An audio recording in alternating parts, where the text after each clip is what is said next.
কটুহা নামটো কটুহা বাঁহৰ পৰা হৈছে। কটুহা বাঁহৰ তলত এই ডোখৰত গৰু চৰোৱা ল'ৰাবিলাকে আপোনাৰ তাতে চৰণীয়া পথাৰ হিচাপে গৰু চৰায়। এই ধৰণে কৰি থাকোঁতে তাতে বনাই তাতে খায় তেওঁলোকে দুপৰীয়া।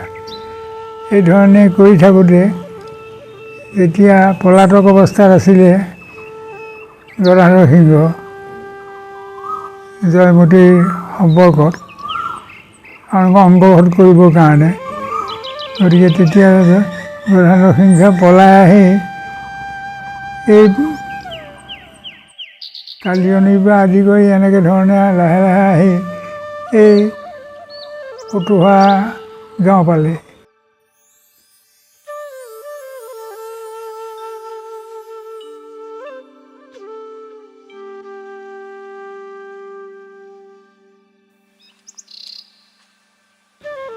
কটুহা গাঁও পাওঁতে তাতে আপোনাৰ কটুহা গছৰ ল'ৰাবিলাকে হেৰি কৰি লৈ তাহাঁতৰ লগতে তাহাঁতে আপ্যায়ন কৰিলে তেওঁক আপ্যায়ন কৰিলে। সেইধৰণে কৰি তেওঁক যথেষ্ট আগবঢ়াই দিলে। গৈ পেলাই তেওঁ আপোনাৰ ৰাতি বঞ্চিলে আপোনাৰ হেৰিত এই আঠখেলীয়াত, পিছলৈ আঠখেলীয়া নাম দিলে। তেওঁ এই আঠখেলীয়া পাতিলে, আঠখেল এই ৰাইজে সম্বৰ্ধনা জনালে তেওঁক। সেইধৰণে কৰি তেওঁ এইপিনে বৰহলাই দি এনেকৈ ধৰণে গ'লগৈ। গতিকে এই লিজেণ্ডটো সাধাৰণ মানুহে তাহানিখনৰ পৰা কয়, কিন্তু কঠুৱাগুৰি থানৰ মাহাত্য, কঠুৱাগুৰি থান যিখন আছিলে তাত মানে আপোনাৰ কটুহা বাঁহৰ তলত কিবা অসুবিধা হ'লে তাতে আপোনাৰ হয় চৰাই বলি দিয়ে, চৰাই তেজেৰে হেৰি কৰে, আৰু তলত চৰাই বহুত আছিল, বিভিন্ন চৰাই আছিল। কটুহা গছত থাকিবলৈ ভাল পায় মানে কটুহা বৰ জাজ হয়, জাজ হ'লে চৰাইবিলাকে তাতে বাঁহ পাতে। গতিকে কটুৱাগুৰিটো আপোনাৰ ৰাইজৰ কাৰণে জনাজাত কৰি দিলে। এই লিজেণ্ডটো আনি এইটো ডক্টৰ মহেশ্বৰ নেওগে পবিত্ৰ অসমত কটুৱাগুৰি সম্পৰ্কে যথেষ্টখিনি তথ্য দিলে। এই তেতিয়াৰ পৰা ৰাইজৰ ভক্তিভাৱ আহিল। তাৰপিছত যেতিয়া ব্ৰিটিছ আহিলে, ব্ৰিটিছে যেতিয়া দেখিলে যে এই কৰ্ণেল কুপাৰে যেতিয়া দেখিলে যে এয়া ৰাইজৰ সেৱা শুশ্ৰূষা ইয়াত হয়, ব্ৰিটিছৰ আকৌ সেই কথাটো এটা আছিলে ভাল যে আপোনাৰ পুৰণা কিবা দেৱ দেৱী মন্দিৰ এইবিলাক আপোনাৰ তেওঁলোকে উচ্ছৃঙ্খল নকৰিছিলে। In the Shireen Bafukon Ghat village, a mere 5 kilometer journey from Kolaghat town, stands the revered Sri Sri Kotohaguri Dewal Than temple. Its foundations dating back to 1783 during the reign of the Ahom rulers. Chandradhar বৰুৱাজো তেতিয়া দিনত গোলাঘাটলৈ অহা দুধৰালিৰ বাহিৰে অন্য জেগা নাছিলে কোনো হেৰি। গতিকে তেওঁ আহি যোৰহাটৰ পৰা চক্ৰৱৰ্তী বুলি এজন আপোনাৰ পুৰোহিত আনিলে। সেই পুৰোহিত আনি তাতে আপোনাৰ পূজা পাতল আৰম্ভ কৰিলে। মই নিজে চকুৰে দেখা এয়া আপোনাৰ 1942 চনমানত আপোনাৰ শদিয়াৰ পৰা বহুতো আপোনাৰ দেউৰী মানুহ আহে। দেউৰী মানুহসকলে ইয়াত আপোনাৰ ইয়াত শৰণ লৈছিলে আৰু আপোনাৰ পূজা পাতল দি ছাগলী আপোনাৰ লৈ আহি ইয়াত আপোনাৰ এই দেউৰীসকলে পূজা পাতলত ভাগ লয়। কিন্তু কটুৱাগুৰি থানখন আৰু মাটিডোখৰ আৰু তাত থকা পথাৰৰ এইবিলাক গোটেইখিনি যেতিয়া আপোনাৰ গদাধৰ সিংহ ৰাজপাটত উঠিলে তেওঁ প্ৰদান কৰিলে। পূজা কৰা যিটো বেদী, সেই বেদীটো এতিয়াও আছে, সেইটো বেদীতে এতিয়া পূজা হৈ থাকে। আহোম ৰজাই প্ৰদান কৰা ধান, যেনেকৈ আঠখেলীয়াও তেনেকৈ ধৰণে যেতিয়া ৰাজপাট আহিলে, ৰাজপাটত উঠিল, তেতিয়া আপোনাৰ 8টা খেল আছিলে তাত, যিখিনি পলাতক ল'ৰা ৰজাক আদৰিছিলে সেই মানুহখিনিক লৈ তেওঁ 8টা খেলৰ এটা হেৰি কৰিলে আৰু সেইকাৰণে আপোনাৰ এই আঠখেলীয়া নামঘৰ গঠন হ'ল। গতিকে কটুৱাগুৰি আৰু আঠখেলীয়া নামঘৰ প্ৰায় সমসাময়িক অলপমান আঠখেলীয়া নামঘৰটো অকণমান পিছৰ হ'লেও কোটোৱাগুৰি কিন্তু তাহানিখনৰ পৰা হেৰি হৈ আছে। For generations, this temple has been a beacon of hope for all who seek comfort. Legend has it that those suffering from long-term illnesses have found quick recoveries after praying here. In the past, only followers of the Shakta sect or the worshippers believing in sacrificial ceremonies offered their prayers here. However, in the recent years, both the Shaktas as well as the Vaishnavites visit this temple. Shri কোটোৱাগুৰি দেৱালয় 1738 চনতে প্ৰতিষ্ঠা হৈছিল আৰু তেতিয়াৰ পৰা এই দেৱালয়ত সেৱা পূজা চলি আছে। এই দেৱালয়ৰ উৎপত্তি বিষয়ে জনশ্ৰুতিৰ মতে শুনা যায় যে আমাৰ ওচৰতে কোটোহা কাঁইটীয়া বাঁহৰ তলত গৰু ম'হ চৰাই আছিল। গৰখীয়া ল'ৰাবিলাকে তাতে ধেমালিতে মাছ কাছ আদি বলি দিছিল। এনেকৈ বলি দি থাকোঁতে এদিন এটা ল'ৰাৰ জক উঠিল। জক উঠাৰ পাছতেই তেওঁ ক'লে যে এই কোটোহা কাঁইটীয়া বাঁহৰ তলত দেৱী মূৰ্তি আছে আৰু দেৱী মূৰ্তি যদি ৰাইজে ভাল ধৰণে সেৱা পূজা নকৰে আৰু আমাৰ এই গাঁৱত অমংগল হ'ব।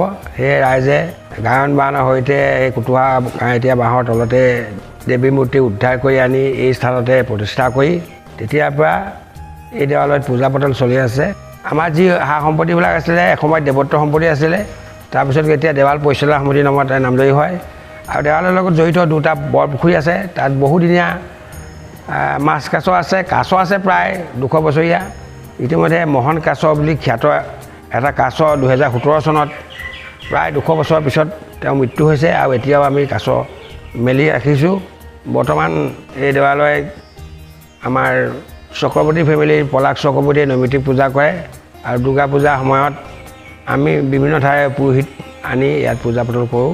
আমাৰ দেৱালয়ত যি মন্দিৰ, এই মন্দিৰ ৰাইজৰ সহযোগত 2011 চনত নতুনকৈ নিৰ্মাণ কৰা হৈছে। প্ৰায় 5-6 লাখ টকা খৰচ কৰি এই সকাহ সম্পূৰ্ণ ৰাইজৰ গোলাঘাটৰ জিলা প্ৰশাসন বিভিন্ন বিষয়ববীয়াই আমাক ডনেশ্যন কৰিছে। During the Durga Puja festival, devotees from Golaghat, Jorhat, Sivsagar, Karbi Anglong and other places also come to seek blessings from this temple. It is through the unwavering support of both the community and governmental authorities that the timeless legacy of this sacred site shall endure, serving as both a spiritual haven and a cherished destination for travelers in search of peace and enlightenment.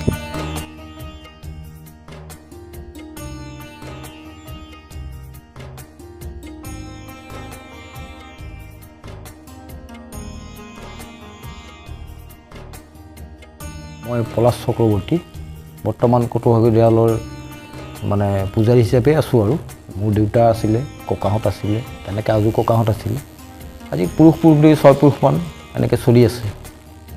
তেনেস্থলত এতিয়া নৈমিত্তিক পূজা হিচাপে দুৰ্গা গোসাঁনী থানত পূজাভাগ কৰি থাকোঁ আৰু আমাৰ ইয়াত বছৰেকীয়া উৎসৱ হিচাপে দুৰ্গা পূজা হয়। দুৰ্গা পূজাতে বহুতখিনি সেউকীয়াই সমাগম হয় আৰু সেই দুৰ্গা পূজা ভাগ কৰিবলৈ আমি যেনিবা বৰ্তমান মই সেই ভাগত কৰা নাই, কিন্তু এতিয়া বেলেগ পূজাৰী আনি আমি ইয়াত সেইকেইদিন 5 দিন পূজা ভাগ কৰাওঁ।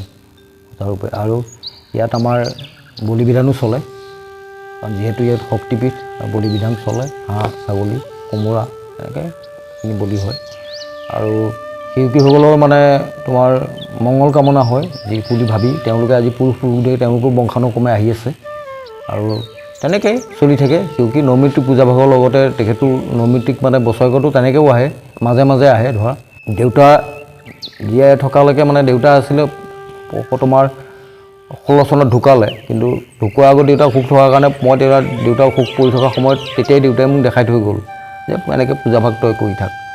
তেতিয়াৰ পৰা মই ধৰা কৰি আছোঁ নৈমিত্তিক যিটো পূজা, সেইটো পূজা প্ৰতিপাদ কৰি আছোঁ। আৰু আমাৰ ইয়াত দুৰ্গা গোসাঁনী আছে, কালী গোসাঁনী আছে, শালেগাম আছে, শিৱলিংগ আছে, গণেশ আছে, এনেকৈ কেইবাজনো আছে। সেইখিনিকে মই নৈমিত্তিক স্থান কৰি থাকোঁ। আচ্ছা, মই ৰাতিপুৱা ঠিক 8-9টাৰ ভিতৰত মই আহোঁ। আহি পেলাই তেখেতলোকক নৈমিত্তিক যিটো কৰ্ম কৰিব লাগে পূজাভাগ, তেখেতলোকক পূজাভাগ কৰোঁ। আৰু পূজা কৰোঁতে আমি এটা নিয়ম আছে কি, আমাৰ দৰ্জাখন বন্ধ কৰি পূজা কৰা হয়। আমাৰ গোসাঁনী কাপোৰৰ মাজত আবুৰত থাকে তেখেতলোকক আমি উলিয়াই পেলাই নথওঁ, কাৰণ যিহেতু তেখেতলোকৰ ধাতুৰ মূৰ্তি প্ৰতিমা আৰু আমাৰ সেইটো এটা আগৰ পৰা চলি আছে, আমাৰ ককাহঁতৰ দিনৰ পৰা যে তেখেতলোক আবুলত থাকিব, স্থান কৰিব সময়ত আমি তললৈ নমাই আনোঁ। আৰু দুৰ্গা পূজা কেইদিন আমাৰ দেৱী তলত নামি থাকে, ষষ্ঠীৰ পৰা দশমী পৰ্যন্ত সেই 5-6 দিন মানে 5 দিন তেখেত তলত থাকে। তেতিয়াই ৰাইজে মানে সেউকীসকলে দেৱী দৰ্শন কৰিব পাৰে, সেইটো কৰিব পাৰে। আৰু সেইকাৰণে আমি দৰ্জাখন বন্ধ কৰি মানে ভিতৰত স্থান কৰাওঁ দেৱীভাগ।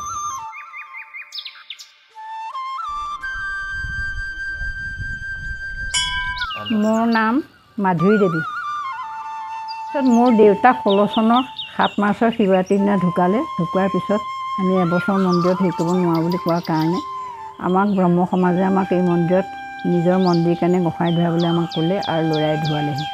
তাৰপিছত ল'ৰাজনে 6 মাহমান ধোৱাৰ পিছত ঘপককৈ মানে এদিন তাৰ খুব জ্বৰ হ'ল। সেই জ্বৰতে সি 5 দিনমান নেখালে। নোখোৱা দেখি মই অন্য বেলেগ কিবা হেৰি হৈছে বুলি পেলাই ভাবি পেলাই তাক ভোগ দিম বুলি আগ কৰিলোঁ। তেওঁ কিন্তু পায়সৰ ভোগ নাখাওঁ বুলি ক'লে মোক। 5 দিনৰ পিছত তেওঁ মোক ক'লে যে মোক এযোৰ পাৰচৰাই আনি দিবা, তাৰহে মই ভাত খাম।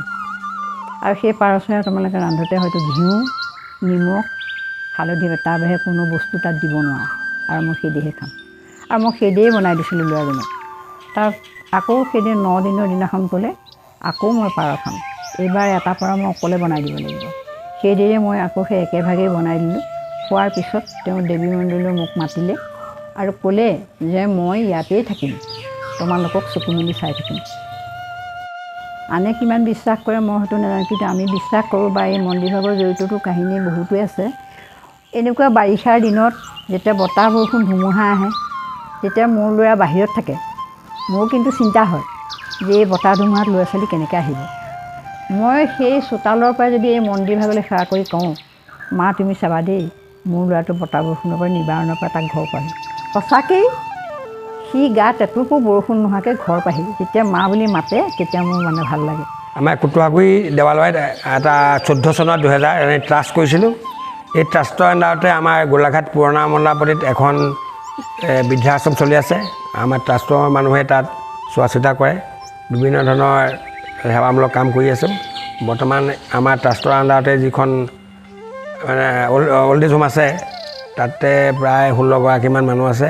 প্ৰায় 2016 চনৰ পৰাই সেইখন চলাই থকা হৈছে, এই আমাৰ ট্ৰাষ্টৰ আণ্ডাৰতে।